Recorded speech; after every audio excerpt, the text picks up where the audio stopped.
Sensei Kimura used to say, I like my hands to be soft. That's why I punch the pad. That's why I sweep you. I don't want to be hitting bricks. He was saying that he didn't want to hit things that were inanimate. He wanted to hit things that could move.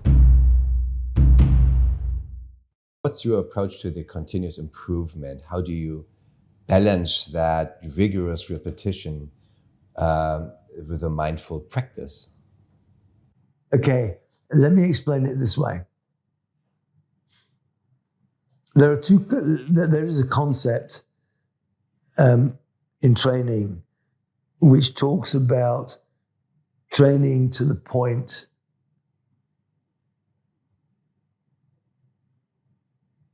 where you feel that physically you cannot continue anymore, and then doing 10 more punches.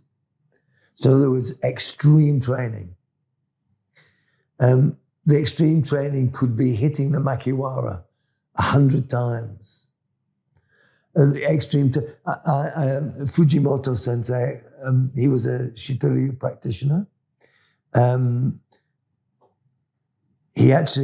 We wanted to put him into a hotel. He absolutely refused. He wanted to sleep in my dojo in Bayswater. He was brought out to Australia by the Australian Karate Federation when I was senior state coach for Victoria.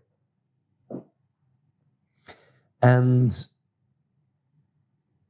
he was one of the most conditioned human beings I've ever met.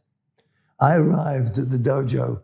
I thought, well, I'll go early. I'll pick Sensei up and I'll take him for breakfast.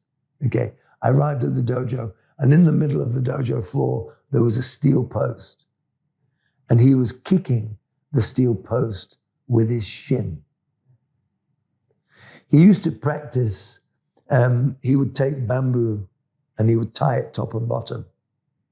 Now, you know how strong that is. And he would drive his fingers into it, literally. His party trick, he would get us to throw apples at him, and he would split the apples in midair with his hands.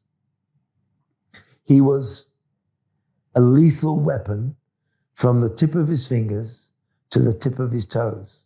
The problem is, he couldn't write anymore. Sensei Kimura used to say, I like my hands to be soft.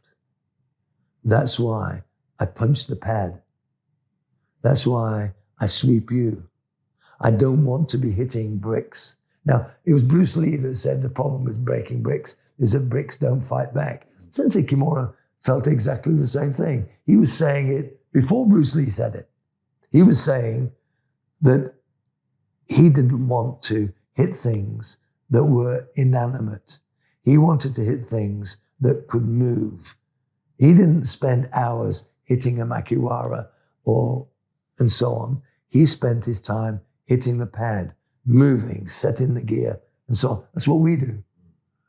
I'm not criticizing, by the way. I think Fujimoto Sensei was an amazing karateka.